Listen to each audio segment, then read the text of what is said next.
भारत अध्ययन केंद्र द्वारा आयोजित, आवाज़ आ रही? हेलो, ठीक है। आपको आवाज़ आ रही है उधर? ठीक है। ये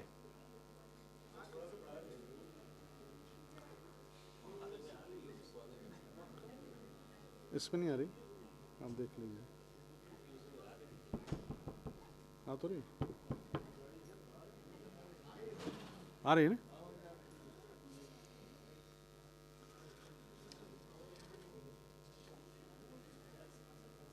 सत्य साईं भारत संस्कृति सम्मान 2023 में आयोजित इस कार्यक्रम की अगली श्रृंखला में मैं आप सभी का हार्दिक स्वागत और अभिनंदन करता हूं। अब 2 दिवसीय राष्ट्रीय संगोष्ठी इस कार्यक्रम के अंतर्गत आयोजित की जा रही है, जिसका विषय है importance of Veda, Vedanga and Upaveda in Indian knowledge system. भारतीय ज्ञान परंपरा के अंतर्गत वेद, वेदांग और उपवेदों के महत्व पर आयोजित है। इस सत्र में हमारे बीच उपस्थित हैं आचार्य युगल किशोर मिश्र जी, प्रोफेसर अवधेश प्रधान जी। कार्यक्रम का उद्घाटन वक्तव्य जिनके द्वारा दिया जाना है, कुलपति सत्य साईं विश्वविद्यालय श्री कंठमूर्ति जी। अभी वो एक कार्यक्रम में है, बस वो रास्ते में अभी आ जाएंगे। तो मैं अतिथियों से अनुरोध करता हूँ, प्रोफेसर अवधेश प्रधान जी, प्रोफेसर युगल किशोर मिश्र जी और भारत अध्ययन केंद्र के समन्वयक आचार्य द्विवेदी जी की मंच पर स्थान ग्रहण करें।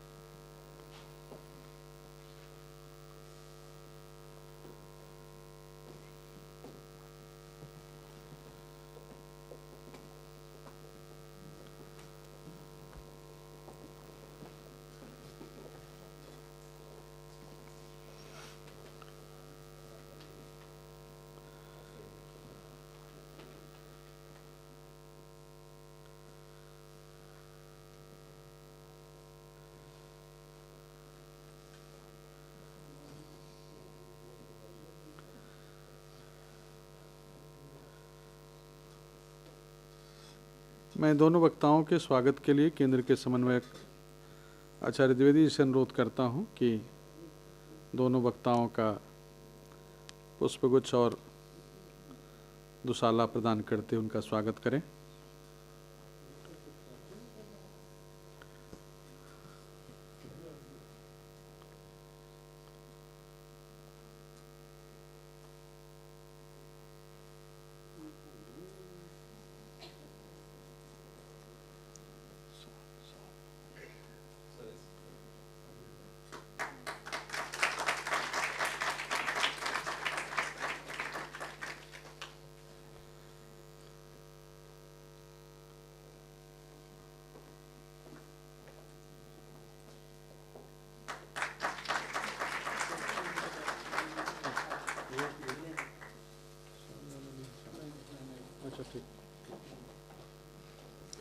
आज का यह कार्यक्रम बहुत महत्वपूर्ण इस रूप में है कि वेद, वेदांग और उपवेदों की सार्थकता पर हम चर्चा करने जा रहे हैं। इस अकादमिक सत्र का प्रारंभ हम Mahamana Pandit Madan Mohan Malaviya vision of BHU इस शीर्षक से करने जा रहे हैं। इससे पूर्व मैं केंद्र के समन्वयक आचार्य द्विवेदी जी से अनुरोध करता हूं कि भारत अध्ययन केंद्र के बारे में आप सबको कुछ संक्षिप्त उद्बोधन इस विषय पर प्रदान करें। इसके अनंतर हम विद्वानों के व्याख्यान प्रारंभ करेंगे।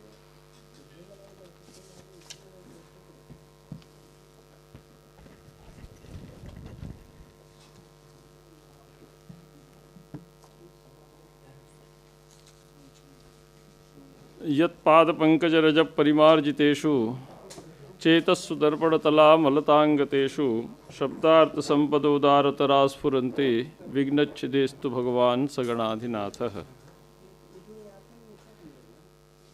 श्री सत्यसाई मानवाभ्युदय विश्वविद्यालय कर्नाटक तथा भारत अध्ययन केंद्र काशी हिंदू विश्वविद्यालय के संयुक्त तत्वावधान में आयोजित इस द्विदिवसीय कॉन्फ्रेंस संगोष्ठी, जिसका मुख्य विषय है importance of Veda, Vedanga and Upaveda in Indian knowledge system, में मंच पर उपस्थित विद्वज्जन आचार्य प्रोफेसर युगल किशोर मिश्र जी, जिनका आज प्रातःकाल माननीय कुलपति जी तथा संस्थापक अध्यक्ष श्री सत्यसाई मानवाभ्युदय विश्वविद्यालय सद्गुरु मधुसूदन स्वामी जी के द्वारा सम्मान किया गया था, उनको प्रणाम निवेदित करता हूँ। हमारे बीच काशी हिंदू विश्वविद्यालय की स्थापना के पीछे महामना पंडित मदन मोहन मालवीय जी का दृष्टिकोण क्या रहा, इस पर विशिष्ट वक्तव्य देने के लिए उपस्थित हिंदी विभाग के वरिष्ठ प्राध्यापक, प्रखर वक्ता, समालोचक, समीक्षक आचार्य प्रोफेसर अवधेश प्रधान जी, मैं उनको भी प्रणाम निवेदित करता हूं, उनका भी सभा में हार्दिक स्वागत अभिनंदन करता हूं। प्रिय छात्रों, सम्मान समारोह के साथ ही हमारे बीच अभी अभी श्रीकांत मूर्ति जी उपस्थित हो गए हैं, जो श्री सत्यसाई मानवाभ्युदय विश्वविद्यालय के कुलपति हैं। एक अन्य कार्यक्रम में व्यस्तता के कारण कुछ विलंब हुआ, मैं उनका भी समस्त विद्यार्थियों, मंचस्थ विद्वानों की तरफ से हार्दिक अभिनंदन एवं स्वागत करता हूं। मित्रों, सवेरे जो विवरण काशी हिंदू विश्वविद्यालय का प्रस्तुत किया गया उसको आपने सुना होगा।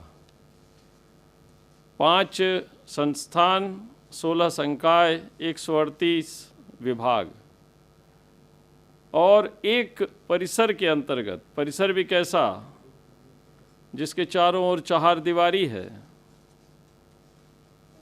मालवीय जी की परिकल्पना थी कि एक अम्ब्रेला के अंतर्गत, एक ही छत्र के अंतर्गत सभी प्राच्य विद्याएं और आधुनिक विद्याएं एक साथ विद्यार्थियों को के सम्मुख प्रस्तुत की जाए।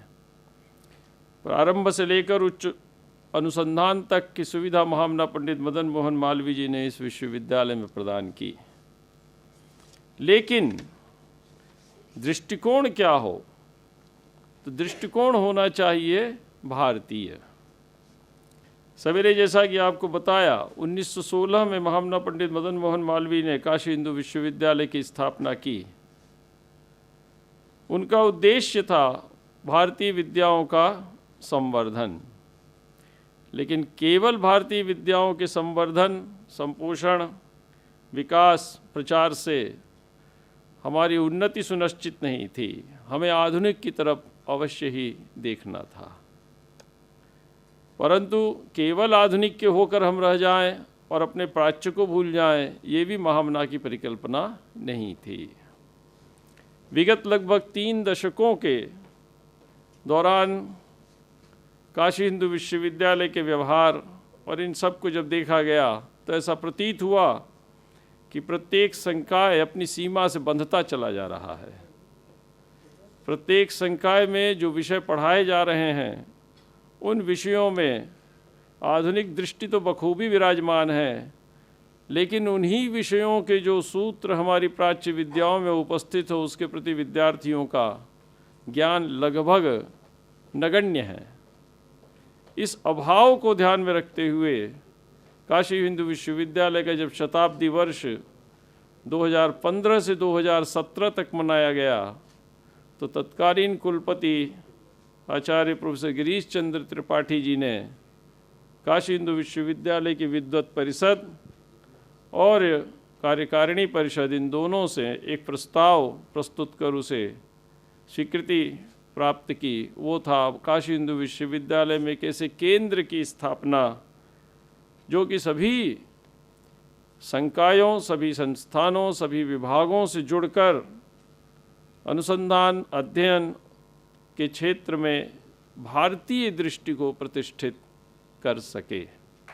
और इसी उद्देश्य से 2015 के अप्रैल महीने में विश्वविद्यालय अनुदान आयोग ने काशी हिंदू विश्वविद्यालय के भारत अध्ययन केंद्र की स्थापना के लिए 25 करोड़ रुपए की राशि स्वीकृत की।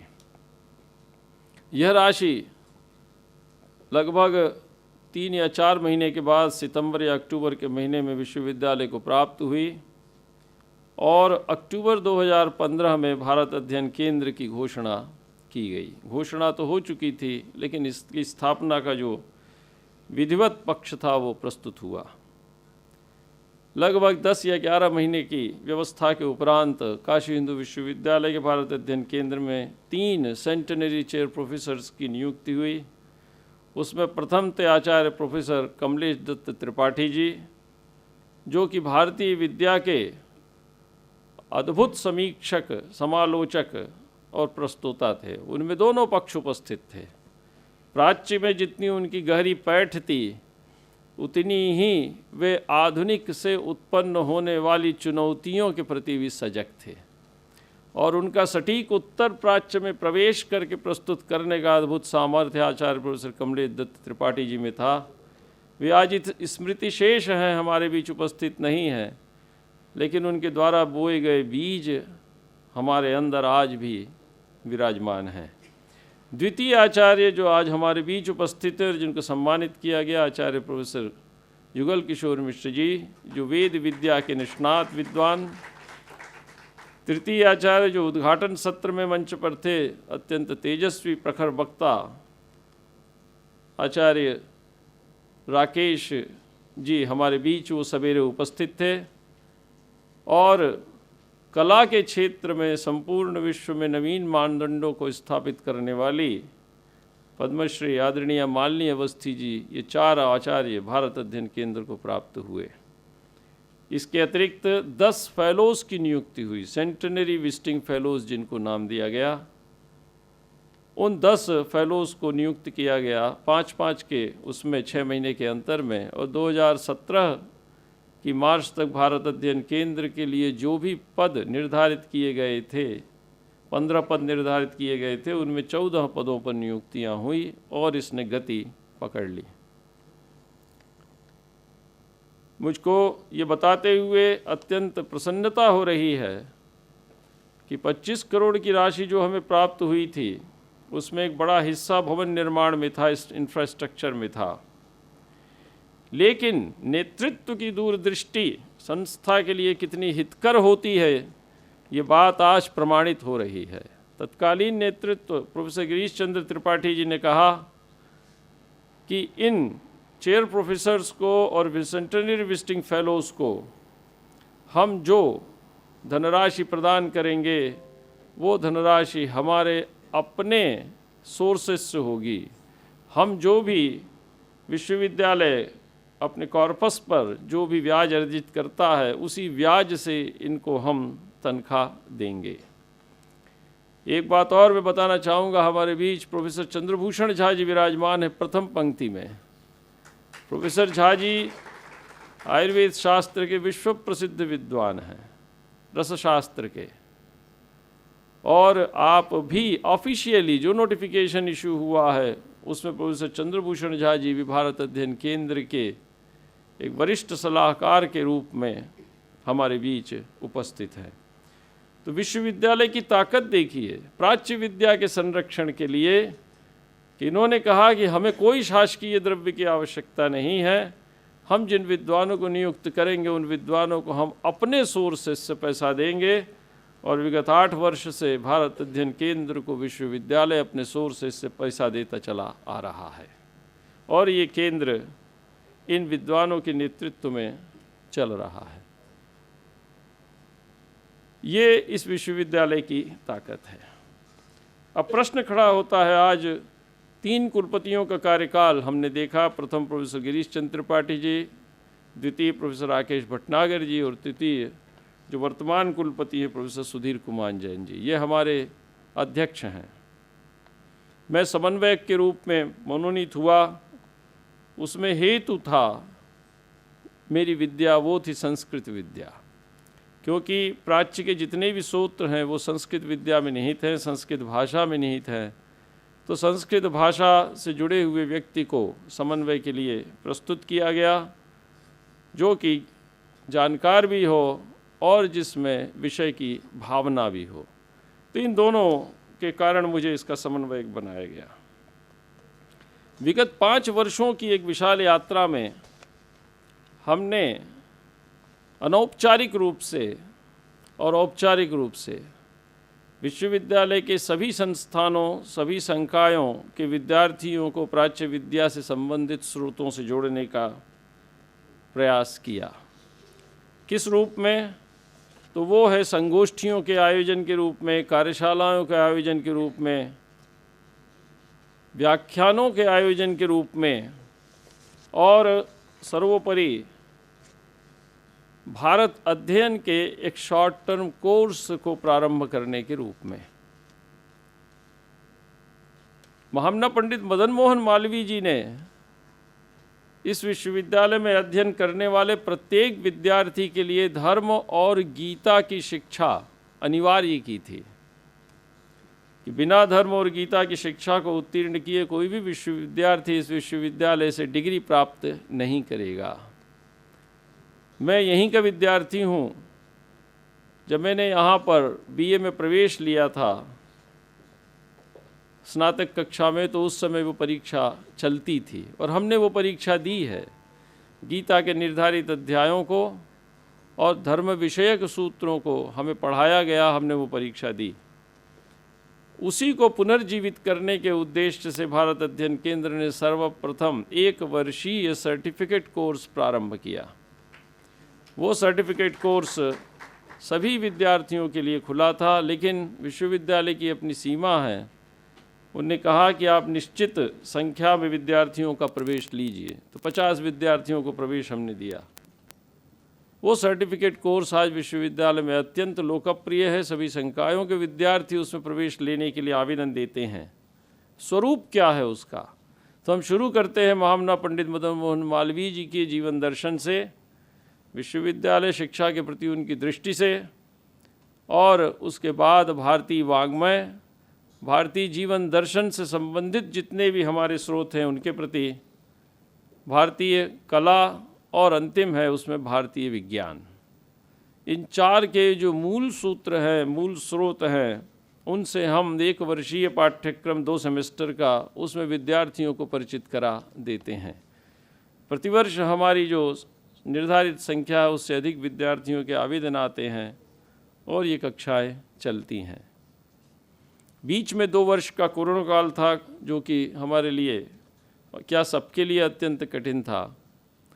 उसमें हमने भारत शासन के द्वारा जब प्रस्ताव किया गया कि उच्च शिक्षा संस्थाओं में एमए इन हिंदू स्टडीज़ का पाठ्यक्रम प्रारंभ करना है, तो माननीय कुलपति प्रोफेसर राकेश भटनागर जी ने अपने बंगले पर पूरे काशी के सभी संस्थाओं की एक बैठक बुलाई।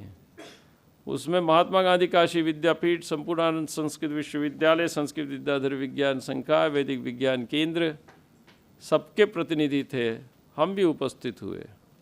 प्रस्ताव वहाँ पर जब प्रस्तुत किया गया आईआईटी के प्रोफेसर नचिकेता तिवारी जी द्वारा, आईआईटी कानपुर के, तो हमने समझा कि इसका बीज तो भारत अध्ययन केंद्र में वपन हो चुका है, भारत अध्ययन के सर्टिफिकेट कोर्स के माध्यम से।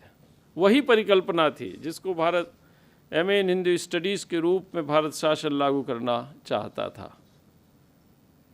उसमें स्वरूप क्या था कि पाश्चात्यों ने भारतीय विद्या के साथ जो अन्याय किया वो ये था कि भारतीय विद्या को उन्होंने, जिसको कहा जाता है क्रोनोलॉजिकल स्टडी, एक कालक्रम के अध्ययन से फंसा कर छोड़ दिया। हमारा विद्यार्थी एक बहुत बड़ी ताकत लगा देता है कि वेद 2000 साल पुराने कि 3000 साल पुराने, वो ये भूल जाता है कि वेद के अंदर लिखा क्या है, उपनिषद कितने पुराने हैं, इसी में उसकी सारी ताकत लग जाती है। कालिदास गुप्त काल में हुए कि कालिदास शुंग काल में हुए, इसके प्रमाणों को खोजने में वो भटकता रहता है। लेकिन कालिदास ने कहा क्या, कालिदास क्यों महत्वपूर्ण है, ये बात हमारे विद्यार्थियों तक नहीं पहुंच पाती थी। इसलिए 3 स्तर पर यह पाठ्यक्रम तैयार किया गया। पहला तो सिद्धांत, कि हमारी परंपरा में सिद्धांत क्या थे, सिद्धांत किसके विषय। जैसा कि उद्घाटन सत्र में माननीय कुलाधिपति जी ने कहा, द्वे विद्ये वेदितव्ये पराच अपराचेति, और यही सूत्र है धर्म का, यतोभ्युदयो निश्रेयस हेतु सधर्मः, अभ्युदय से निश्रेयस की ओर बढ़ना। इस जीवन की उपेक्षा करने का उपदेश हमारा ऋषि नहीं देता। इसकी संरक्षण कीजिए, इसका संवर्धन कीजिए, ऊंचे से ऊंचे विचार रखिए, अच्छे से अच्छे वस्त्र पहनिए, सुखप्रद जीवन जिए, लेकिन दृष्टि किस पर होनी चाहिए, निश्रेयस पर होनी चाहिए। ऐसी स्थिति में आप अभ्युदय से भटकेंगे नहीं। तो 2 विद्याएं हमारे यहाँ थीं, एक परा विद्या और एक अपरा विद्या। इनका निर्माण कैसे हुआ? जीवन की तुरीय अवस्था में ऋषि जब सर्वथा संसार से वितृष्ण हो जाता था, सांसारिक सुखोपभोग उसके लिए महत्व नहीं रखे थे, उस अवस्था में बैठकर जो उसने विचार किया वो न उसके व्यक्तिगत के लिए था, न किसी समाज के लिए था, न किसी वर्ग के लिए था, वो संपूर्ण मानवता के लिए था। और उस अवस्था में बैठकर जो सिद्धांत बने, वे सिद्धांत आज भी हमारे बीच उसी रूप में महत्वपूर्ण है। इसीलिए हमारी संपूर्ण परंपरा को सनातन कहा जाता है। सनातन का यही रहस्य है कि हमारे ऋषि ने किसी स्वार्थ से प्रेरित होकर नहीं, अपितु जड़ और चेतन इस जगत के संरक्षण के संबंध में बैठकर जो सार्वभौमिक सूत्र तैयार किए, वही सार्वभौमिक सूत्र शास्त्रों के रूप में हमारे बीच उपस्थित हुए। लेकिन ऋषियों ने उसको प्रस्तुत कर दिया, इतने मात्र तक हम सीमित नहीं रहे। हमने उसके एप्लीकेशनल एस्पेक्ट को प्रमाण मीमांसा के माध्यम से स्वीकार किया। चतुर्दश विद्या स्थान आप सभी जानते हैं, अंगानि वेदाश्चत्वारो मीमांसा न्याय विस्तरः।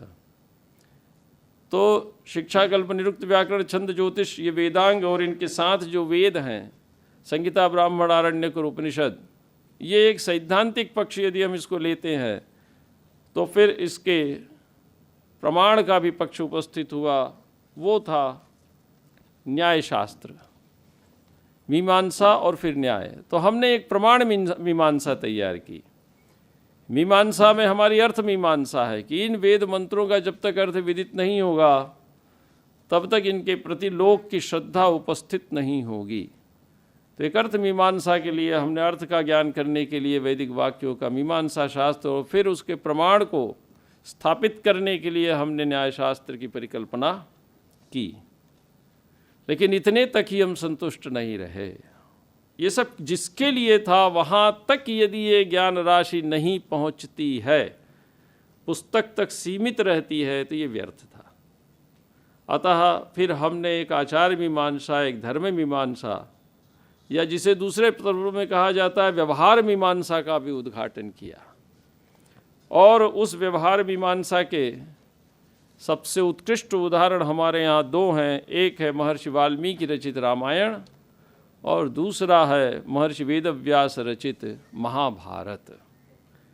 तो सैद्धांतिक पक्ष और उस जिसको कहते तत्व मीमांसा, दूसरा है हमारा प्रमाण का पक्ष, प्रमाण मीमांसा, और तीसरा है व्यवहार का पक्ष जिसे कहा जाता है व्यवहार मीमांसा। ये 3 मीमांसाओं पर आधारित यह पाठ्यक्रम तैयार किया गया। विश्वविद्यालय में संस्कृत विद्याधर विज्ञान संकाय, कला संकाय का संस्कृत विभाग, भारतीय संस्कृति, प्राचीन भारतीय संस्कृति, पुरातत्व विभाग, इन सब में ये बातें पढ़ाई जा रही थीं। उसके बाद पुनः इस पाठ्यक्रम की आवश्यकता क्यों पड़ी?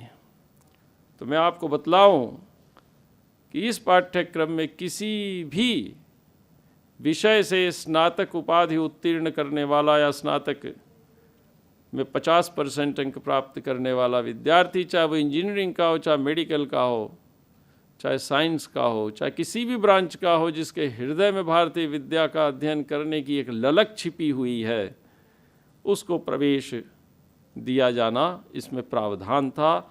और यह पहली बार इस विश्वविद्यालय में हुआ कि इसने प्राच्य विद्या के द्वार सभी के लिए खोल दिए।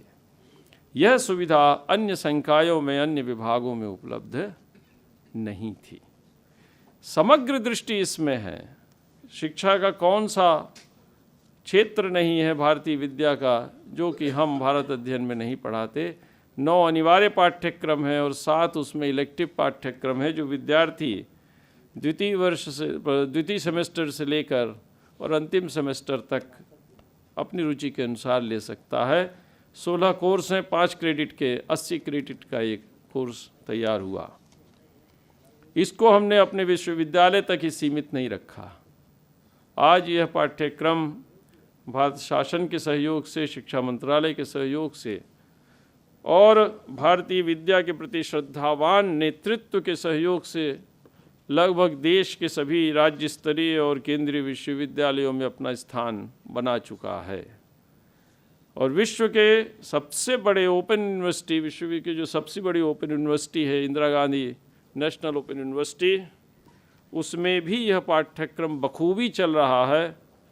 और मैंने पूछा था वहाँ के कोऑर्डिनेटर देवेश जी से, तो उन्होंने बताया कि सर 350 विद्यार्थियों ने इसमें पंजीकरण कराया है। भारत अध्ययन केंद्र विगत 3 सालों से इस पाठ्यक्रम को कर रहा है, लेकिन हमने अपनी जो अन्य गतिविधियाँ थी उनको बंद नहीं किया। पाठ्यक्रम शुरू करना, उसमें विद्यार्थियों को ट्रेन करना, ये एक चुनौतीपूर्ण काम है, लेकिन उसके अतिरिक्त जो अनौपचारिक औपचारिक रूप से कार्यशालाओं, व्याख्यान, गोष्ठियों के माध्यम से विद्यार्थियों तक विषय को पहुंचाना, उसको हमने कम नहीं किया। और भारत अध्ययन केंद्र के जो फेलोज़ हैं, उन फेलोज़ और इन विद्वानों की सलाह पर हम उन कार्यशालाओं को भी बखूबी करते चले आ रहे हैं। ये एक संक्षिप्त भूमिका है भारत अध्ययन केंद्र की जो मैंने आपके सामने प्रस्तुत की। हमने अब तक विभिन्न विषयों पर 19 राष्ट्रीय सेमिनार आयोजित किए हैं, जिसमें ललित कला, इतिहास दृष्टि, संस्कृति सभ्यता में नैमिषारण्य, राष्ट्र की अभिलेखीय संपदा, भारतीय ज्ञान परंपरा में अनुसंधान पद्धति ज्ञान मीमांसा, भारतीय सभ्यता विमर्श को जिन्होंने विश्व क्षितिज पर प्रस्तुत किया, धर्मपाल की इतिहास दृष्टि, उन धर्मपाल जी पर भी हमने एक विशिष्ट गोष्ठी आयोजित की। संत साहित्य और महामती प्राणनाथ, भारतीय लोक ज्ञान, यात्राओं पर हमने इंडिक एकेडमी के साथ जुड़कर गोष्ठी आयोजित की। काशी में जैसे पंचकोशी की यात्रा बड़ी प्रसिद्ध है, पंचकोशी की यात्रा आप अवश्य कीजिए। एक बार यदि वो यात्रा करेंगे, बहुत से विद्यार्थियों से पूछता हूँ तो वो काशी में रहकर नहीं करते थे, आप करेंगे तो निश्चित ही आपके अंदर एक अभूतपूर्व आध्यात्मिक ऊर्जा पनपेगी। वो जरूर करना चाहिए। स्कंदगुप्त विक्रमादित्य के ऐतिहासिक पुनस्मरण को हमने आयोजित किया। चौमासा के माध्यम से हमने लोक संस्कृति को प्रस्तुत किया। कबीर संत कबीर पर के सामाजिक और सांस्कृतिक परिप्रेक्ष्य को हमने प्रस्तुत किया। शैव सिद्धांत, योग, संगीत और कलाओं का अंतर्निहित संबंध, आख्यान पर हमने एक बहुत अच्छी गोष्ठी आयोजित की। संपूर्ण महाभारत आख्यान से जुड़ा हुआ है। आख्यान के बिना महाभारत का महत्व नहीं। सूर्य विज्ञान पर हमने विगत दिनों मार्तंड, भारतवर्ष सूर्य की उपासना का देश है, और आप कोणार्क के सूर्य मंदिर को तो जानते हैं। एक मार्तंड मंदिर कश्मीर में भी है जो आज खंडहर में परिवर्तित हो गया है। लेकिन जब इस गोष्ठी को हमने आयोजित किया तो लगभग 40 से 50 मंदिर इस देश में सूर्य के थे, और यह सूर्योपासना का देश था, जिसको कि एक जब गुलामी के काल में नष्ट किया गया, सूर्योपासना से हमको विमुख किया गया। वही हमारी तेजस्विता का प्रतीक था। सवित्री मंत्र, जिसे गायत्री मंत्र के रूप में भी जाना जाता है, आज वही हमारी उपासना का बहुत बड़ा केंद्र था। रामायण कॉन्क्लेव हमने की। अयोध्या शोध संस्थान के साथ जुड़कर भारतीय भाषा परिवार और भाषा चिंतन की साझी परंपरा। 21 हमने वर्कशॉप की जो कि पुराण चिंतन, आपके स्मृति शास्त्र के महत्व इत्यादि से जुड़ी हुई थी। नाट्यशास्त्र, वाक्यपदीय, संगीत, हिंदी क्षेत्र उसकी जनपदीय भाषाएं, योग एवं स्वास्थ्य इत्यादि से जुड़ी हुई थीं। पंचतंत्र के व्यावहारिक सिद्धांत, स्थापत्य वेद जिसको इंडियन साइंस ऑफ आर्किटेक्चर कहा जाता है, स्मृति तत्व विमर्श, संपूर्ण स्वास्थ्य योग और आयुर्वेद दर्शन, सौंदर्य लहरी स्तोत्र पाठ का अभ्यास हमने विद्यार्थियों को कराया और मुझे बड़ी खुशी होती है कि बहुत से विद्यार्थियों ने उसको अपने जीवन का प्रतिदिन का अंश बनाया और उनमें बौद्धिक और आध्यात्मिक अंतर हमें स्पष्ट दिखलाई दिया। वर्तमान जो प्राकृतिक चैलेंजेस है उसको भी हमने सिविल इंजीनियरिंग विभाग के साथ जोड़कर कार्य किया। भारत अध्ययन केंद्र ने योग से स्वास्थ्य संवर्धन के लिए संपूर्ण विश्वविद्यालय के संकायों से जुड़कर वहाँ के विद्यार्थियों के मध्य जाकर कार्यशालाएँ आयोजित की। करीब 20 या 22 कार्यशालाएँ आयोजित की, 24 कार्यशालाएँ, और योग विद्या से स्वास्थ्य संवर्धन को महत्व प्रदान किया। बहुत से विद्यार्थी लाभान्वित हुए, सेंटर में आते हैं, बैठते हैं, विचार करते हैं और उनकी पूरी की पूरी जीवन के प्रति दृष्टिकोण बदल जाता है। 78 हमने स्पेशल लेक्चर आयोजित किए और इसके माध्यम से भारतीय विद्या के प्रसार में हम निरंतर संलग्न हैं। मैंने थोड़ा समय अधिक लिया, इसके लिए क्षमा प्रार्थी हूँ, लेकिन केंद्र का क्या महत्व है यह बात विद्यार्थियों तक पहुंचनी चाहिए और वो इससे जुड़ें, लाभान्वित हों, भारतीय विद्या के प्रचार प्रसार के लिए अपने उद्देश्यों को और दृढ़ करें। वो राष्ट्र के लिए भी हितकर है और आपके लिए भी हितकर है। इन शब्दों के साथ मैं सभी को प्रणाम करते हुए अपनी वाणी को विराम।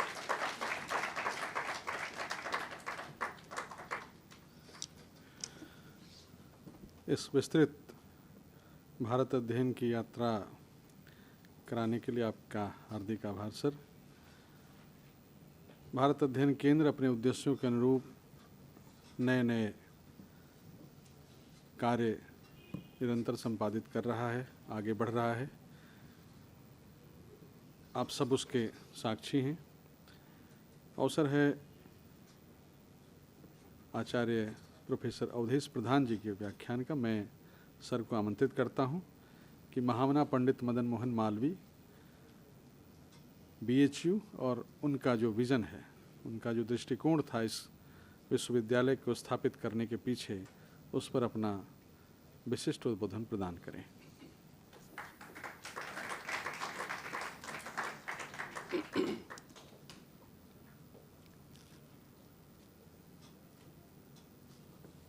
श्री सत्य साई मानव अभ्युदय विश्वविद्यालय के माननीय कुलपति श्री कंठमूर्ति महोदय, वेद विद्या के पारंगत विद्वान आचार्य पंडित जुगल किशोर मिश्र जी,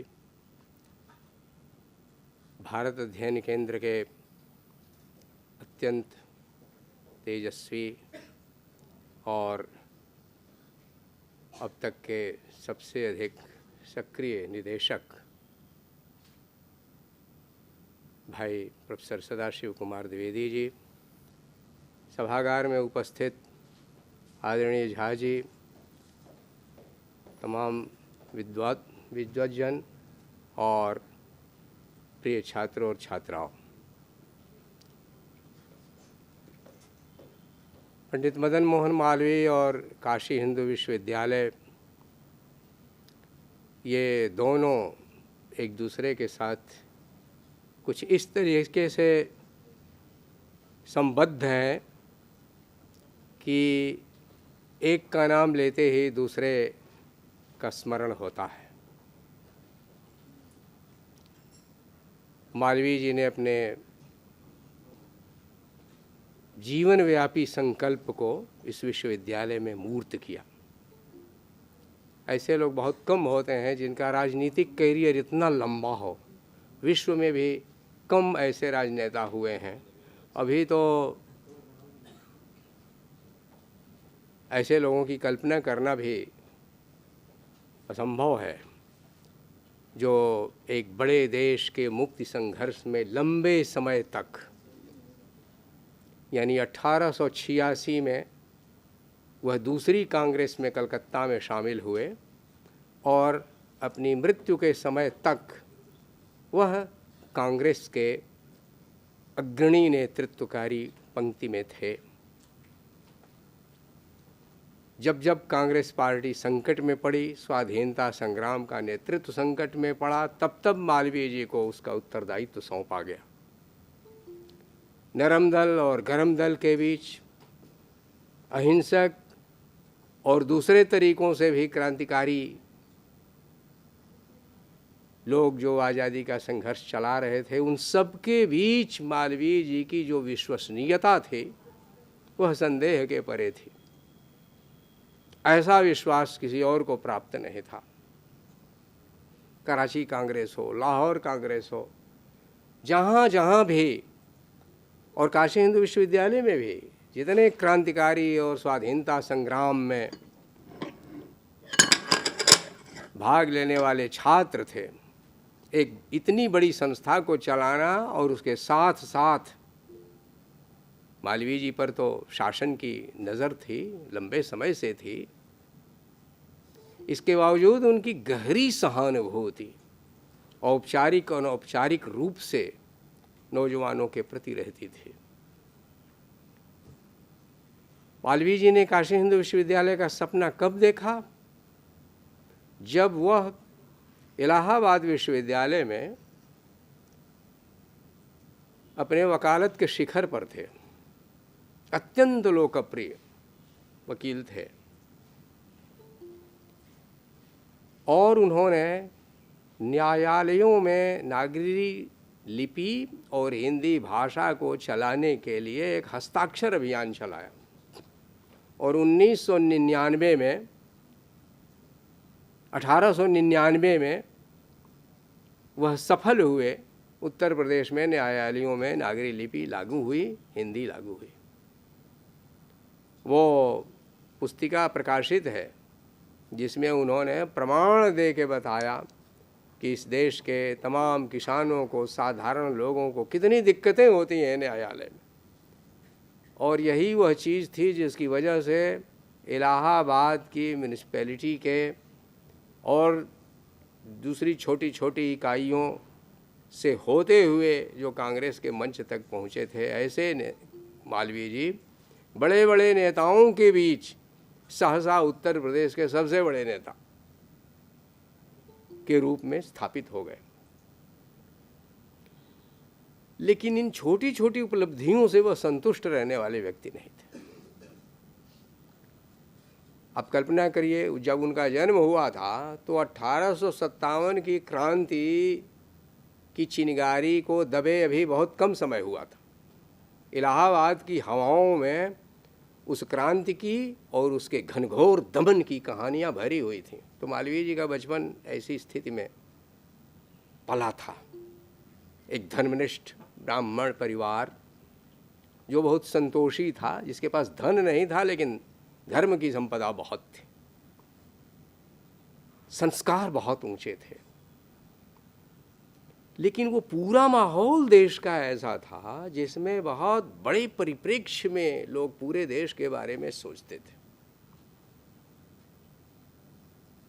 उस समय अंग्रेजी राज ने 5 विश्वविद्यालय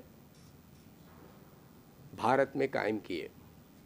पहला 1835 में मद्रास, बम्बई, लाहौर, उधर कोलकाता, और फिर इलाहाबाद विश्वविद्यालय, ये 1880-90 के बीच ये कायम हुआ। लेकिन कायदे से ये 5 विश्वविद्यालय लगभग परीक्षा केंद्र थे। मालवीय जी के सामने एक सपना था कि यह वह देश है जहाँ नालंदा और तक्षशिला जैसे विश्वविद्यालय थे,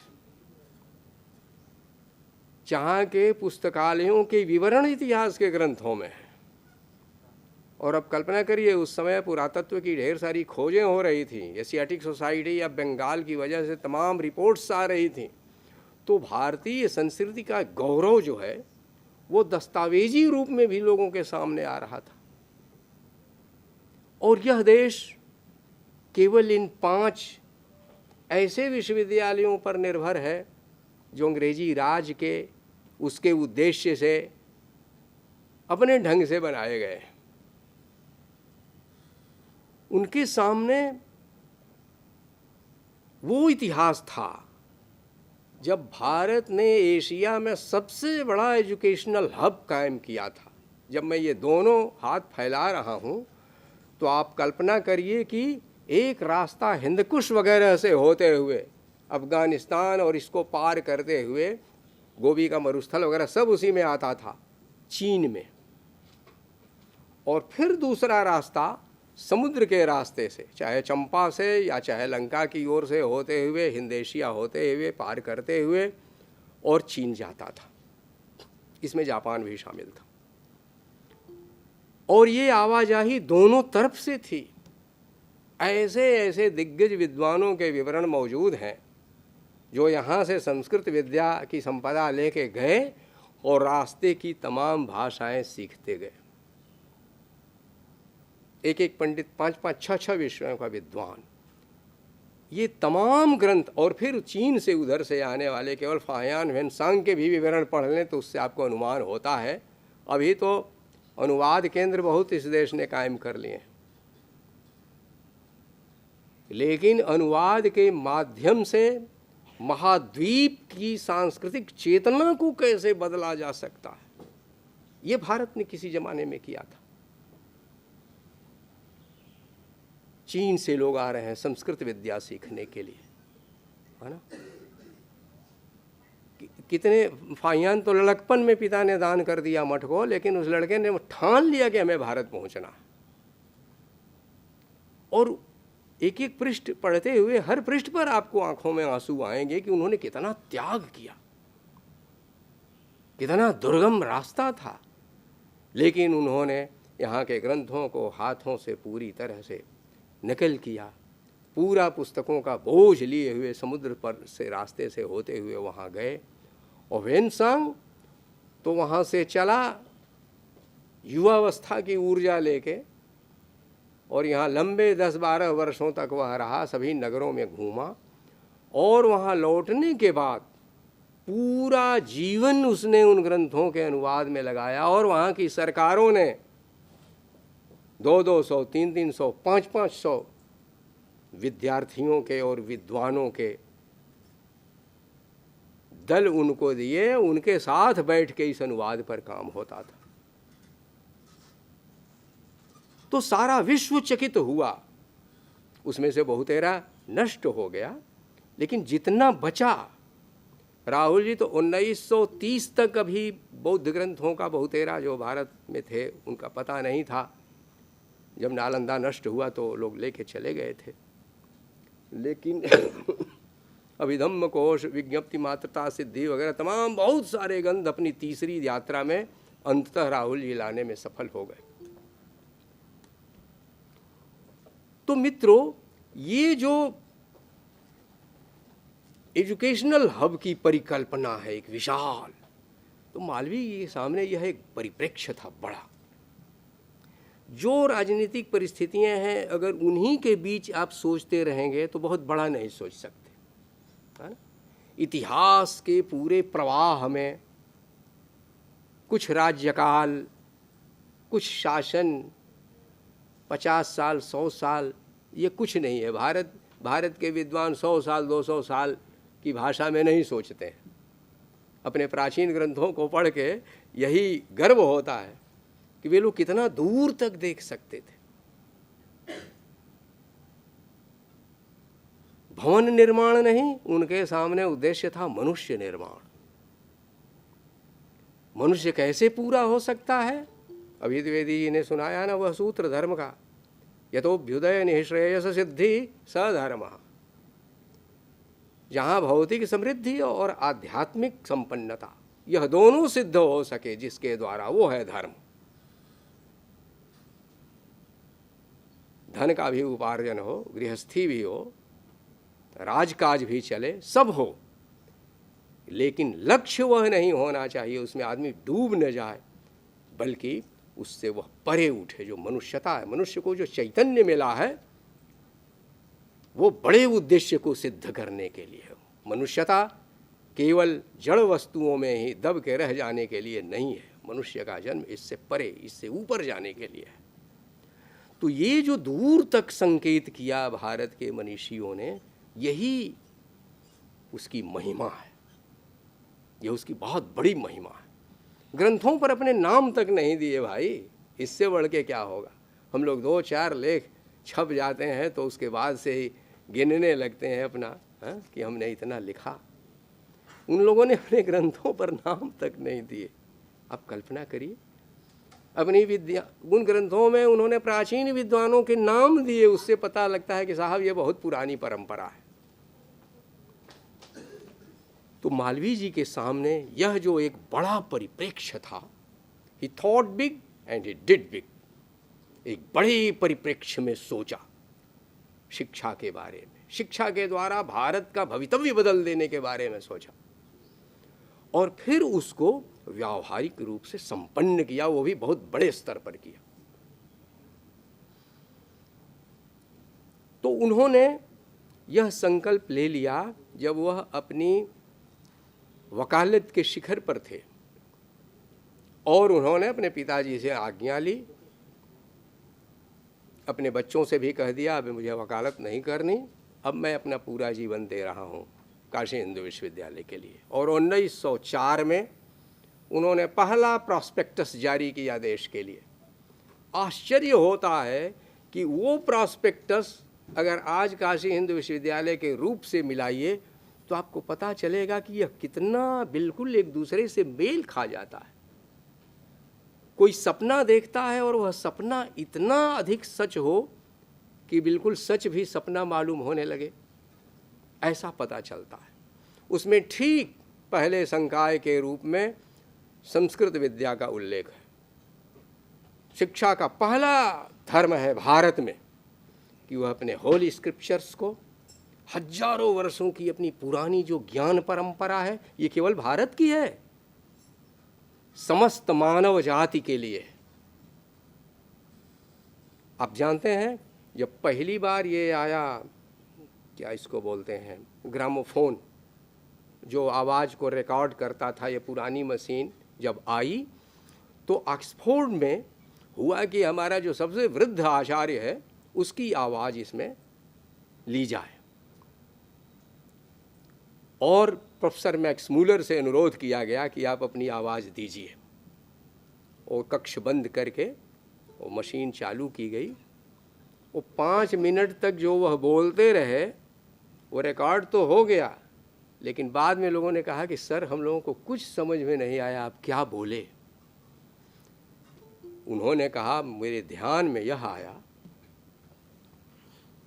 कि अगर रिकॉर्ड ही करानी हो अपनी आवाज़ तो उन शब्दों में कराऊंगा जो मानव जाति की पहली सुरक्षित शब्द संपदा है, और वह है ऋग्वेद।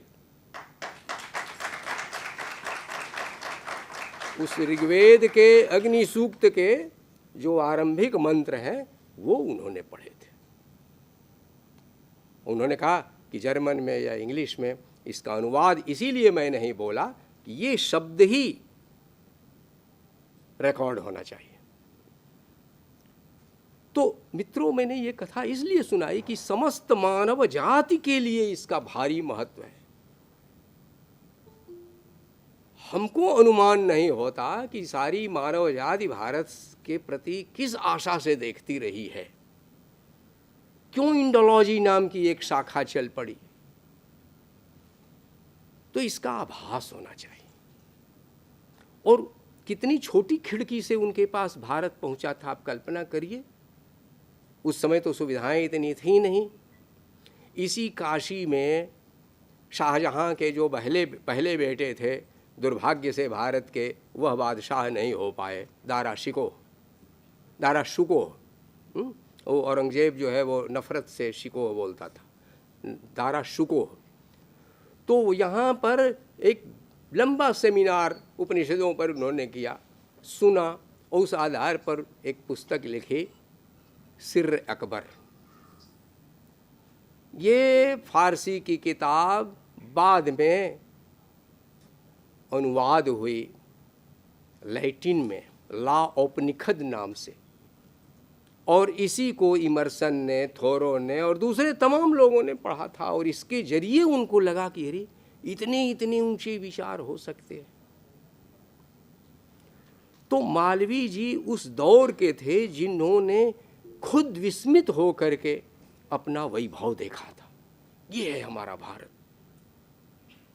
ये जो 57 में कुचल दिया गया, ये हम जो भागते फिर रहे हैं, ये जो हर साल अकाल पड़ते हैं, ये भारत नहीं है।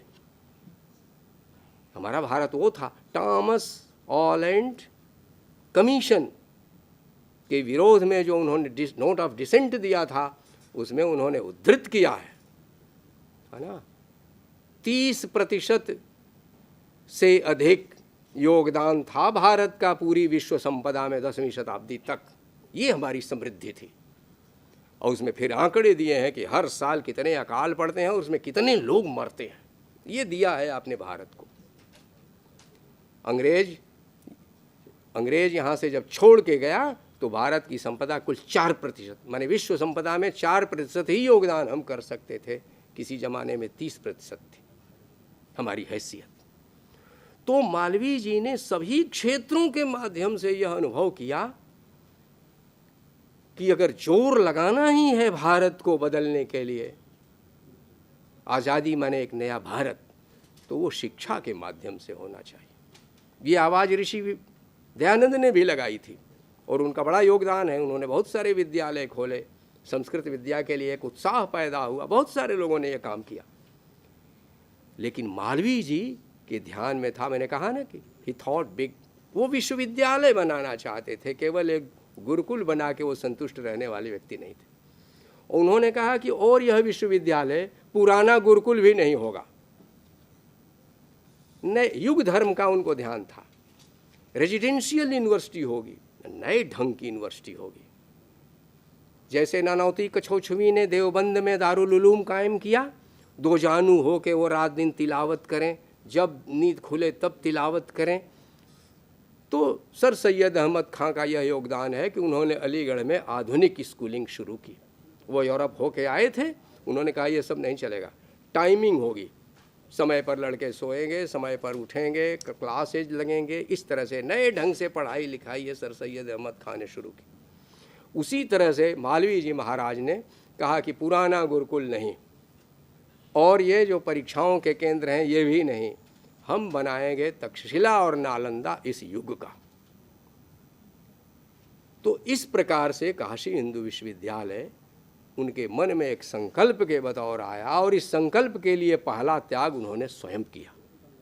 उन्होंने बेटों से कह दिया, आज से परिवार के लिए मैं 1 पैसा नहीं कमाऊंगा, तुम लोग देखो। और 1904 में प्रॉस्पेक्टस जारी किया। यहीं मिंट हाउस में वह सभा हुई जिसकी अध्यक्षता उस समय के राजा प्रभु नारायण सिंह जी ने की थी। तो 1905 में आप जानते हैं जो कांग्रेस यहाँ हुई थी, उसके टाउन हॉल में घोषणा हुई काशी हिंदू विश्वविद्यालय की। इसके बाद महाकुंभ पड़ा, महाकुंभ में घोषणा हुई। तो इस तरह मालवीय जी ने जगह जगह घोषणाएं करके इस व्यक्तिगत संकल्प को राष्ट्रीय संकल्प में बदल दिया। ये एक विशेषता है। विश्वविद्यालय और लोगों ने बनवाए, रविन्द्रनाथ ठाकुर का अपना विश्वविद्यालय अपने ढंग का बना, लेकिन इसकी विशेषता यह है कि यह राष्ट्रीय संकल्प का विश्वविद्यालय बना। और इसीलिए एनी बेसेंट और तमाम लोगों की एक बड़ी कमेटी थी। भारत के बड़े नगर और छोटे नगर और यहाँ तक कि कस्बों तक में यह समिति गई। दिन भर उसके जुलूस निकलते थे, ऊँटों के, हाथियों के, घोड़ों के, बैलगाड़ियों के साथ, और शाम को किसी टाउन हॉल में या बड़ी सभा में उसका समापन होता था और जहाँ चादर फैला दी जाती थी कि विश्वविद्यालय के लिए दान कीजिए। तो महाराजाओं ने, नवाबों ने, तमाम लोगों ने दान किए, लेकिन वो जो चादर फैलाया उसमें झाड़ू लगाने वाले गरीब लोगों तक ने उसमें दान किया। ये मालवीय जी का सपना था। ये राष्ट्रीय संकल्प है तो इसमें समूचे राष्ट्र का हाथ होना चाहिए। और जो कुछ मिला विश्वविद्यालय के लिए वो सब लेते चले गए। हम लोगों में से बहुत लोगों के ऐसे उदाहरण हो गए, भाई देवव्रत चौबे हैं, हम सब लोग गए हैं जगह जगह, तो हम लोग चकित हो गए कि ये विश्वविद्यालय का है। हम लोग राष्ट्रपति निवास जो शिमला का है वहाँ से नीचे उतरे घूमने के लिए, तो एक जगह काशी हिंदू विश्वविद्यालय का बोर्ड लगा था। उन्होंने कहा यहाँ कहाँ काशी हिंदू विश्वविद्यालय। वहाँ गए तो एक महिला मिली, कहा अरे साहब ये कोई थे उड़ीसा के कोई बहुत बड़े अधिकारी, अब तो ये ज़मीन इतनी मूल्यवान हो उठी है, जाने कितने लोगों की इस पर नज़र है। ये मालवीय जी को वह दे के चले गए थे। तो यहाँ कुछ लोग हैं जो किराए पर रहते हैं, 30-35 रुपया भेज दिया करते हैं प्रति मास। ऐसी जाने कितनी संपत्तियाँ हैं जो इस पूरे देश में विश्वविद्यालय की फैली हुई हैं। नगर में जाने कितने लोगों ने अपने अपने मकान जाते समय मरते समय विश्वविद्यालय के नाम कर दिया। तो ये कैसे हुआ? अगर आपका संकल्प पवित्र है, तो स्वामी विवेकानंद ने कहा है ना कि उसका संकल्प वज्र संकल्प हो जाता है। और यहीं मालवीय भवन में परिवार उनका रहता था। राजा शिव प्रसाद गुप्त के यहाँ से उनके लिए राशन आता था। उन्होंने कहा इसमें से एक दाना भी तुम लोग अपने लिए इस्तेमाल मत करना, क्योंकि यह दान की चीज़ है, इसे तुम नहीं पचा सकते, इसे केवल मैं पचा सकता हूँ जिसने विश्वविद्यालय के लिए अपना जीवन दे दिया है। तो एक उन्होंने आदर्श भी स्थापित किया। रविन्द्रनाथ ठाकुर पर संकट आया तो शांति निकेतन के लिए वो दान नाट्य मंडली एक लेके चलते थे। पटना में उन्होंने नाटक किया, भागलपुर में किया, बनारस आए और चंदा लेते थे।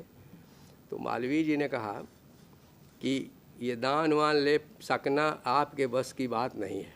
मालवीय जी ने काफ़ी पैसा उनको दिया और कहा आप जाइए, आप नाट्य मंडली लेके कोलकाता, हमसे जो होगा आपके लिए करते रहेंगे।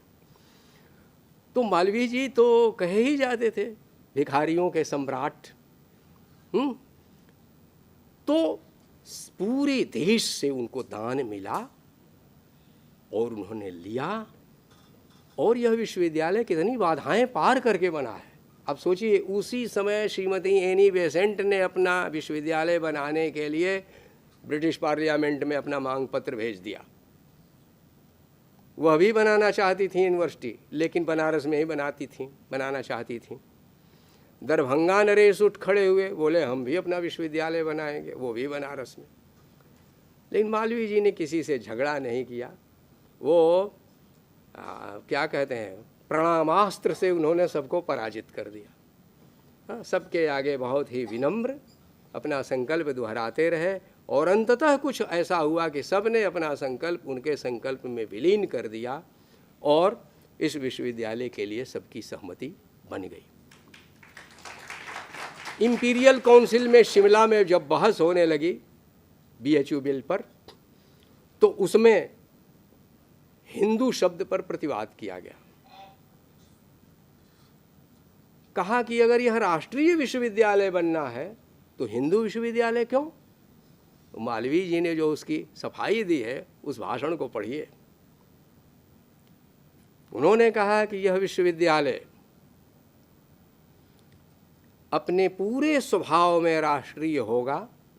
देश के सभी राज्यों के, सभी जातियों के, सभी आंचलिक क्षेत्रों के, सभी धर्मों के अनुयायियों के लोगों के लिए इसके द्वार खुले रहेंगे। इसलिए आप हिंदू शब्द को लेकर के आप किसी भ्रम में मत पड़े। और इस तरह जो उन्होंने प्रस्तुत किया अपना स्पष्टीकरण, उसको साबित भी किया। अगले ही साल उन्होंने दीक्षांत भाषण में पूरी संख्या बताई कि इतने विद्यार्थी इस राज्य से, इतने विद्यार्थी इस राज्य से। और हम लोग जब पढ़ते थे तब भी हम लोग तो गांव देहात से चल के आए, और भारत का दर्शन हमने हिंदू विश्वविद्यालय में ही किया। कोई राज्य नहीं है जहाँ के अध्यापक यहाँ हम लोगों को न पढ़ाते हों। सभी राज्यों के अध्यापक और सभी राज्यों के छात्र लगभग हम लोगों के गुरु होते थे, और छात्र हमारे मित्र होते थे। तो एक तरह से लघु भारत के रूप में विश्वविद्यालय को उन्होंने खड़ा किया, और शिक्षा का आदर्श अपना पुराना रखा। केवल कैरियर, केवल जॉब, केवल पैसा केवल प्रतिष्ठा और पद, कहा यह मनुष्य को स्वार्थी बनाता है। उन्होंने विद्यार्थियों के बीच भाषण किया, यहीं मालवीय भवन में कहा, उन्होंने कहा सत्येन ब्रह्मचर्येण व्यायामेनाथ विद्यया देशभक्त्यात्मत्यागेन सम्मानार्हः सदा भव। कहा बेटा अगर सम्मान पाना चाहते हो तो एक तो सत्यनिष्ठा बहुत आवश्यक है। कोई भी धर्म हो उसका आधार सत्य है, ये वेद की शिक्षा है। और जी विद्या सीखने की जो उम्र है उसमें पूरी ऊर्जा को एकाग्र होकर एक दिशा में चैनलाइज्ड करने के लिए ब्रह्मचर्य, व्यायाम और विद्या दोनों, ताकि शारीरिक और बौद्धिक मानसिक हर तरह का विकास हो छात्र का। लेकिन यह सारा विकास हो जाने के बाद उन्होंने कहा देशभक्त्यात्मत्यागेन, देशभक्त्या च आत्मत्यागेन च, देशभक्ति के द्वारा और आत्मत्याग के द्वारा। देश के प्रति अगर प्रेम है तो जहाँ भी प्रेम है वहाँ त्याग अपने आप, उस प्रेम की मांग ही होती है त्याग की। माँ सबसे अधिक प्यार करती है, इसीलिए उसको सबसे अधिक त्याग करना पड़ता। लव एंड सेक्रीफाइस विवेकानंद कहते थे। यही भारतीय संस्कृति की सबसे बड़ी शिक्षा है, प्रेम और शिक्षा। देश के प्रति प्रेम है तो फिर देश के लिए आत्मत्याग के लिए भी तैयार रहो, तब तुम सम्मान के भागी होगे। काशी हिंदू विश्वविद्यालय ने इसी मामले में अपनी एक विशिष्टता बनाई तमाम विश्वविद्यालयों के भीतर। इसीलिए बड़ी संख्या में यहाँ के अध्यापक, यहाँ के विद्यार्थी आज़ादी की लड़ाई में शामिल हुए। ये एक बड़ी विशेषता है।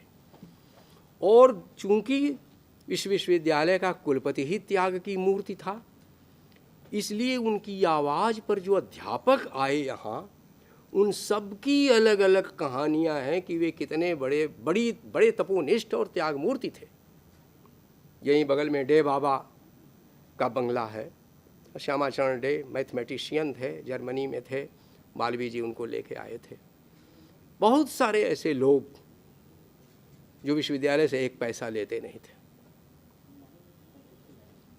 जब रजिस्ट्रार वो हो गए तो उनको 1 रुपया लेना पड़ा, पदेन 1 रुपया लेना पड़ता था, वो ही अपने बग्घी वाले को दे देते थे।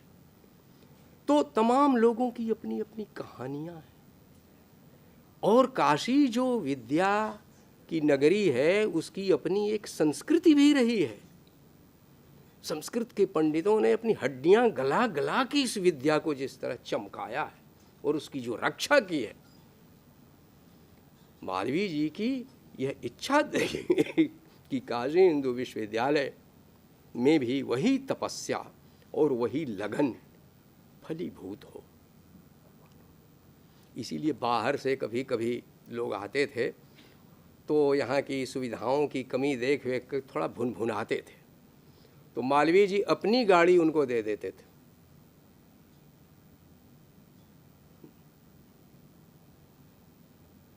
कि हम ऐसे भी चले जा सकते हैं। तो कम से कम सुविधाओं में अधिक से अधिक समाज को दान करना, यह आदर्श चूंकि उन्होंने कायम किया, इसलिए विश्वविद्यालय में भी उसकी एक परंपरा चल पड़ी। अध्यापकों में भी बंगले बड़े बनाए गए ताकि उनके कुछ कमरों में जिन बच्चों को रहने को जगह न मिले छात्रावासों में, वो गुरुजी के यहाँ रह के पढ़ सके। और ये होता था। मालवीय जी के पैर परंपरा में धंसे हुए थे। शास्त्रों को वो कहते थे कि मैं छोड़ नहीं सकता, पूरा जीवन का बोले मैं शास्त्रों की उंगली पकड़ के चलता हूँ।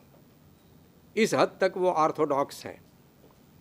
लेकिन कितने खुले हैं, पैर जमीन में गड़े हैं लेकिन उन्होंने सिर जमीन में नहीं गाड़ दिया। सिर को यहाँ तक तानो जहाँ तक आसमान है, स्काई इज द लिमिट। धरती पर पैर जमे रहें, लेकिन हमारा आकाश, हमारा विचार आकाश में बहने वाली हवाओं में जो विचार फैल रहे हैं उन सब को हर तरफ से ग्रहण करें। इसीलिए जब कुछ लोगों ने यह नारा लगाया कि यह देश आज़ाद होने के बाद धर्म राज्य होगा, तो मालवीय जी ने कहा कि नहीं, उन्होंने कहा, वो जो थे स्वामी ज्ञानानंद, उन्होंने कहा कि यह देश जो है वो राजाओं के, हमारे जो पुराने जो नृपति थे उन लोगों का जैसा शासन होता था तो उस तरह का यह होगा, नृप राज्य होगा, नृप नीति चलेगी, ऐसा बोलते थे। तो मालवीय जी ने कहा नहीं, इस देश में लोकतंत्र चलेगा। ये जो नया युग है और इसमें जो नई हवाएं बह रही हैं, इसमें ये पुराना राज्य, पुरानी राजशाही, पुरानी बादशाही, ये दोनों नहीं चलेगी, चलेगा इस देश में लोकतंत्र। तो इस मामले में वे आधुनिक थे। जब इस देश में एक बार विभाजन की ऐसी स्थिति आई, कई बार विभाजन की स्थितियां आई हैं और इस देश को बचाया गया है, तब गांधी जी ने हरिजनोद्धार का आंदोलन चलाया था, आप जानते हैं। और मालवीय जी ने भी शास्त्र के आधार पर पंडितों को बुलाकर उनसे राय लेकर के उन्होंने अंत्यजोद्धार विधि नाम की एक पुस्तक छपवाई और उन्होंने काशी में, नासिक में, हरिद्वार में, कलकत्ता में, जगह जगह उन्होंने बड़ी संख्या में अछूतों को दीक्षा प्रदान किया। कलकत्ता में तो उनका बड़ा विरोध हुआ, उनके ऊपर कीचड़ फेंक दिया गया। वो स्नान करके रेशमी वस्त्र धारण करके आ रहे थे दीक्षा देने को, उनके ऊपर कीचड़ फेंक दिया गया। तो मालवीय जी बहुत विनम्र थे, सहिष्णुता की सीमा थे। उन्होंने कहा हमसे कोई भूल हुई हो तो आप लोग बताएं, मैं तो शास्त्रों ने जो बताया है वही कर रहा हूँ। और उन्होंने देर तक लोगों से बातचीत की। शाम हो गई, उन्होंने स्नान किया, फिर वस्त्र धारण किया और फिर दीक्षा दी। तो धैर्य, विश्वास और सच्चाई, मालवीय जी ने इस तरह से सामाजिक आंदोलन का, लेकिन चूंकि कुलपतित्व भी संभाल रहे थे, यह काम उन्होंने जो पॉलिटिकल साइंस के थे प्रोफेसर मुकुट बिहारी लाल, उन लोगों को, इस विश्वविद्यालय के अनेक अध्यापकों को उन्होंने कई काम सौंप दिए थे। आचार्य सीताराम चतुर्वेदी भारत धर्म महामंडल से जब वह अलग हुए तो उन्होंने अपना पत्र निकाला सनातन धर्म नाम से, उसका संपादन पंडित सीताराम चतुर्वेदी को उन्होंने सौंप दिया। उसकी फाइलें अभी हृदय रंजन शर्मा जी ने उनके परिवार में पड़ा हुआ था, उस सारी की सारी फाइल उन्होंने यहाँ दे दी है, आप उसमें देख सकते हैं। तो अभ्युदय पत्रिका के माध्यम से, भविष्य पत्रिका के माध्यम से, सनातन धर्म के माध्यम से मालवीय जी ने जीवन के विभिन्न क्षेत्रों में जो कुछ नया चिंतन किया है वह सब वहाँ मौजूद है। और काउंसिलों में उन्होंने जो 5-5, 6-6 घंटे के व्याख्यान दिए हैं वो बड़े राष्ट्रीय महत्व के हैं। उसमें से एक व्याख्यान वो है जब अमृतसर में जो गोली कांड हुआ था, जलियांवाला बाग वाला, उसकी जांच समिति में वह थे। उसकी रिपोर्ट गांधी जी के साथ उन्होंने तैयार की थी। तो आप जानते हैं जिसने गोली चलवाई थी उस अधिकारी को क्षमादान करने के लिए एक बिल आया था, उसको कहते हैं इंडेमनिटी बिल। उस इंडेमनिटी बिल के खिलाफ मालवीय जी ने 5-6 घंटे का जबरदस्त व्याख्यान दिया था। आपको उसे पढ़ना चाहिए। उनकी निर्भीकता, उनकी दृढ़ता, बीच बीच में उनको लोग टोक रहे हैं, इसके बावजूद पूरे धीरज से अपने पॉइंट पर आ जाते हैं। तो इस तरह के उनके तमाम ऐसे व्याख्यान हैं मित्रों, जिसमें उन्होंने देश के सभी वर्गों के प्रति, सभी धर्मों के प्रति, उसके सभी जीवन के क्षेत्रों के प्रति अपनी पूरी ईमानदारी से अपना पक्ष उन्होंने रखा। और राजनेता जितने वह बड़े थे, शायद उससे भी बड़े इस मामले में वे एक चिंतक थे। और सोचिए, रामविलास शर्मा जैसे आदमी ने लिखा है कि वे उस युग के संसार के सबसे बड़े वक्ताओं में थे। संस्कृत, हिंदी और इंग्लिश, इन तीनों भाषाओं में, और उस ज़माने की अंग्रेजी एक पैरा का एक वाक्य होता था। मालवीय जी दक्ष थे, वक्तृता में भी बहुत सरल भी बोल सकते थे और बहुत कोर्टियस इंग्लिश भी बोल सकते थे, तो लेकिन विनम्रता की प्रतिमूर्ति थे। मुख्य बात यह है मित्रों कि उन्होंने शिक्षा का जो आदर्श रखा उसमें केवल पुस्तकीय विद्या नहीं बल्कि जो चरित्र का निर्माण है, जिसके माध्यम से मनुष्य का निर्माण होता है, वह जरूरी है, क्योंकि यह मनुष्य ही देश को चाहिए। केवल अगर उसकी डिग्री देश को मिलती है, केवल उसकी नौकरी मिलती है, केवल उसका स्वार्थ ही देश की रक्षा के लिए कुछ बहुत बड़ा त्याग नहीं कर सकता, बल्कि चरित्र ही है जो बड़ा त्याग कर सकता है। ये मालवीय जी ने आदर्श सामने रखा था। आपने राधा कृष्णन हॉल देखा होगा। किसी ज़माने में कला संकाय में ही सारा विश्वविद्यालय चलता था। कुछ देर तक कोई संकाय, कुछ देर तक कोई संकाय, शाम को कुछ और विद्याएं पढ़ाई जाती थी। और उसका जो राधा कृष्णन हॉल है वही सेंट्रल ऑफिस था। उसी में मालवीय जी बीच में बैठते थे, अगल बगल और सारे कर्मचारी बैठते थे। जब तक सेंट्रल ऑफिस नहीं बन गया तब तक वही सेंट्रल ऑफिस था। 19 वर्ष तक जब वह कुलपति रह लिए तो आप जानते हैं एक बीएचयू समिति होती है। उस बीएचयू समिति में उनके अपने निजी मित्र बाबू शिव प्रसाद गुप्त और जो भारत रत्न हुए थे डॉक्टर भगवान दास, इन दोनों लोगों ने जम के विरोध किया। उन्होंने कहा आपको 19 साल हो गया कुलपति पद पर रहते हुए, आप सोचते हैं कि आपका उत्तरदायित्व कौन निभाएगा? आपका अपना उत्तराधिकारी और नेतृत्व आपको खुद लाना चाहिए। और बड़ी देर तक बहस चलती रही और सब लोग सन्न कि मालवीय जी क्या उत्तर देते हैं, है ना। एक मनोरंजक प्रसंग है, मनोरंजक क्या बहुत हिला देने वाला प्रसंग है, इसलिए मैं आपको बता रहा हूँ। मालवीय जी कैसे काम करते थे। मालवीय जी सहसा खड़े हुए, उन्होंने कहा काशी हिंदू विश्वविद्यालय के लिए नया कुलपति चुन लिया गया है। सब लोग चकित। उन्होंने कहा कुछ दिनों के बीच ही मैं आप लोगों को उस नए कुलपति से परिचित कराऊंगा। उन्होंने डॉक्टर राधा कृष्णन से बात कर ली थी और राधा कृष्णन उस समय ऑक्सफोर्ड के लिए या किस विश्वविद्यालय के लिए अनुबंधित थे। उन्होंने कहा मुझे वहाँ लेक्चर देने जाना पड़ता है, मैं कुलपतित्व कैसे करूँगा। मालवीय जी ने कहा वो तो मैं करूँगा ना, सारा काम मैं करूँगा, आपको कोई चिंता करने की ज़रूरत नहीं है। हमारे लिए यही गौरव की बात है कि डॉक्टर राधा कृष्णन हमारे कुलपति हैं। कैसे लोगों को वो ले आते थे ये देखिए।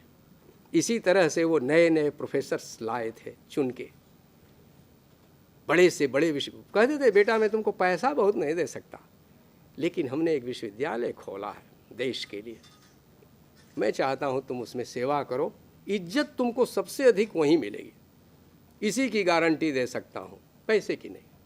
और लोग आए। ये मालवीय जी का जो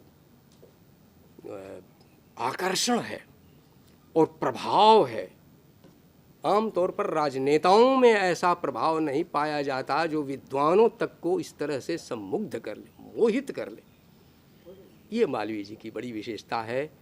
आप जानते हैं जब राधा कृष्णन कुलपति हो गए तो मालवीय जी ने क्या किया, ये एक दूसरे आश्चर्य की बात बताता हूँ। मालवीय जी ने कुलपति पद पर रह करके अब बाद में रेक्टर पद पर काम करना शुरू किया। कुलपति डॉक्टर राधा कृष्णन और रेक्टर मालवीय जी। ये देखिए, विश्वविद्यालय के लिए कोई भी जिम्मेदारी निभाते हुए उन्हें कोई संकोच नहीं होता। ये एक बड़ी बात है। ये इतना बड़ा मैंने बहुत पढ़ते समय देखा था। एक वृद्धा थी, पार्क में बैठी थी, उन्होंने कहा बेटा हम लोगों ने मालवीय जी को देखा है, हमारा जन्म इसी कैंपस में हुआ, हम यहीं पढ़े। हम लोग उनको बाबूजी कहते थे। हम जो लोग बातें घर में नहीं कह सकते थे वो भी हम लोग बाबूजी से शेयर कर सकते थे। आप कल्पना करिए, जिस कुलपति को इस हद तक विश्वास हासिल हो छात्रों का, अध्यापकों का, ईंटे की जुड़ाई हो रही थी और वो पहुँचे थे ना बलरामपुर स्टेट के राजा के यहाँ, उपनयन संस्कार था बेटे का। तो उन्होंने कहा कि महाराज जी हमारे बेटे के उपनयन संस्कार में आए, तो हम चाहते हैं आप जैसा आ गया, तो मैं कुछ लायक नहीं हूँ, लेकिन आप जो कहें। तो उन्होंने कहा कि राजन, उपनयन संस्कार में वस्त्रदान सबसे अच्छा दान होता है। तो बोले महाराज जी बिल्कुल वस्त्रदान करेंगे। बोले कि मुझको नहीं, मेरी माता को चाहिए। मैंने भगवती का एक मंदिर बनाया है काशी हिंदू विश्वविद्यालय, और माता की और विश्वविद्यालय के चारों ओर चार दीवारी अभी नहीं बनी है, तो माता के लिए वस्त्र चाहिए। तो इस तरह बलरामपुर स्टेट से उन्होंने यह वचन लिया कि वो चार दीवारी बनवाएंगे। तो यह गोपुर सिंहद्वार है ना, IAS वगैरह में जाते हैं तो अधिकारी वहाँ पूछते हैं कि हिंदू विश्वविद्यालय से आ रहे हैं, बताइए उसका गोपुर किसने बनवाया। वहाँ लिखा हुआ है, हाँ, महाराजा पाटेश्वरी प्रसाद सिंह ने अपनी माता देवेंद्र कुंवर की स्मृति में बनवाया, कुछ है ना, पढ़िएगा उसमें। तो वो बनवाया, उसकी ईंटें तक ढलवाने का पूरा नक्शा उन्होंने बनाया। एक ईंट होगी जिसमें धंसा हुआ लिखा होगा काही वीवी, और एक ईंट ऐसी होगी जिसमें उभरा हुआ होगा काही वीवी, ताकि जब सीमेंट पड़े तो दोनों ईंट दोनों के भीतर पी जाएं। सोचिए एक एक चीज में उन्होंने कितना ध्यान दिया, एक एक चीज में। और जब मिस्त्री ईंटें जोड़ रहे थे तो सहसा पहुंच गए। उन्होंने कहा इतने लोग पढ़ लिख रहे हैं, तुम लोग नहीं पढ़ोगे लिखोगे, आज 1 घंटा काम बंद रहेगा और तुम लोगों को मैं पढ़ाऊंगा। और उन्होंने राम लिखना सिखा दिया। उन्होंने कहा एक ईंट ऐसे रखो, एक ईंट ऐसे रखो, एक ईंट खड़ी कर दो, ये राह हो गया, है ना। और इस तरह से उन्होंने राम लिखना सिखवाया। कितनी बड़ी दृष्टि थी कि यह विश्वविद्यालय के अंदर ही नहीं, ये शिक्षा का प्रकाश बाहर तक फैले। जो पुराना और नया कहने से ही नहीं होता। आप कल्पना करिए कि यूरोप विज्ञान और धर्म के बीच सैकड़ों वर्षों तक लड़ाई झेल चुका था, जाने कितने वैज्ञानिक वहाँ मारे जा चुके थे, लेकिन ये मनीषी हैं जिन्होंने इस देश में धर्म और विज्ञान का समन्वय करवाया। और कहीं कोई वैज्ञानिक, मारने की तो बात छोड़ दीजिए, पूरा सम्मान उसको ऋषि का मिला। ये मालवीय जी की देन है। और उन्होंने इंजीनियरिंग की सभी शाखाएं यहाँ पर खोली। और उसमें पढ़िएगा, उसमें दिया हुआ है कि यहाँ की इंजीनियरिंग के माध्यम से स्वदेशी का, अपने यहाँ के कल कारखाने का और अपनी आवश्यकता की चीज़ों का उत्पादन हो, इस तरह की यह विद्या होनी चाहिए। उनकी कल्पना यहाँ तक थी कि कम से कम कैंपस के भीतर की बिजली, जितनी बिजली अपना इंजीनियरिंग कॉलेज ही उत्पन्न करे, उस बिजली से ही यहाँ का प्रकाश होना चाहिए। इस तरह की कल्पना थी उनकी। तो कितना बड़ा सोच था। एक स्वतंत्र राज्य जैसा इसको बना देने का उनका विचार था। मैंने एक जगह और चीज़ पढ़ी, एजुकेशनल हब वाली बात जो मैंने कहा है आपसे।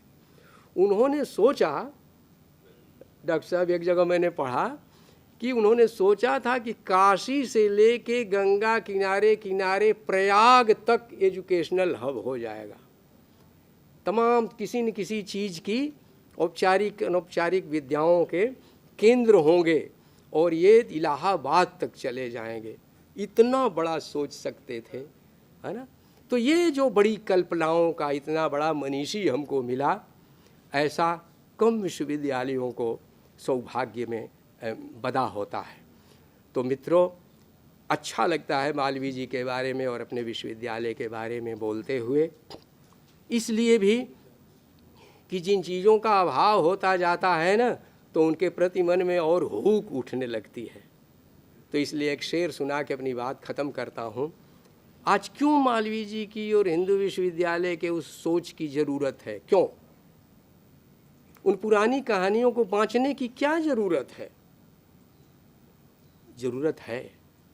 कोई ज़माना था जब एक आदमी ने पुकारा विश्वविद्यालय के लिए और सारे देश ने अपनी थैली खोलकर दान किया, ये सचमुच एक पुराण की कथा ही हो गई है। आज क्या ऐसा हो सकता है? फिराक साहब का एक शेर है, गुज़िश्ता अहद की यादों को फिर करो ताज़ा। गुज़िश्ता अहद, जो जमाना गुजर चुका, गुज़िश्ता अहद की यादों को फिर करो ताज़ा। बुझे चिराग जलाओ बड़ा अंधेरा है, बुझे चिराग जलाओ बड़ा अंधेरा।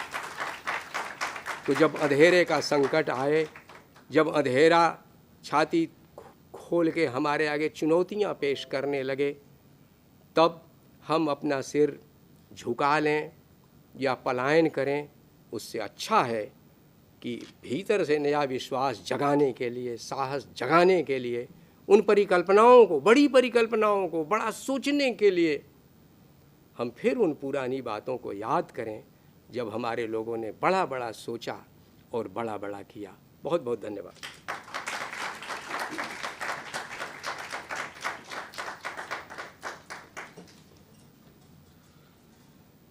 बहुत सुंदर और सारगर्भित व्याख्यान सर का था। हम सब हमेशा चाहते हैं सर को सुनना। सर जब बोलते हैं तो एक रेखा चित्र उपस्थित हो जाता है। जिन जिन चीज़ों की चर्चा करते चलते हैं वह आपके सामने वह मूर्तिमान हो उठती है। ऐसे सुंदर और बहुत प्रेरक वक्तव्य के लिए हम पूरी समिति की ओर से, सत्य साई विश्वविद्यालय की ओर से, अपनी ओर से, भारत अध्ययन केंद्र की ओर से आपका हार्दिक आभार प्रकट करते हैं।